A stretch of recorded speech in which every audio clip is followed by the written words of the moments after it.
to day 4 of our unboxing series for all of our new video production equipment. We are super excited to bring this to you.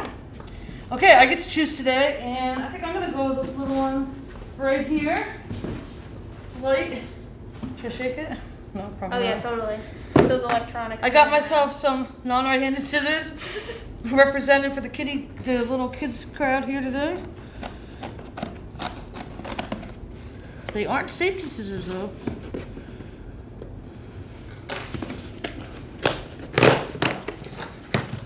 Ooh, more bubbles. More bubbles for later. Big, long packing slip. Oh, okay. We got a bunch of little stuff in here.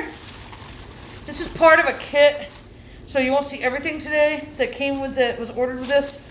But these are some of the smaller pieces that go with one of the kits that you'll see more of as we do our unboxing.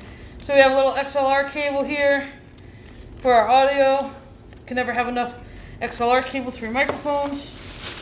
It looks like it's a decent length. And we have a 128 gigabyte SD card, which is super important for our new cameras because they take these cards. So that's what we have for today. Not super exciting, but when you see it with the whole kit, it's going to be awesome. So keep tuning in. We do have exciting things coming. See you tomorrow.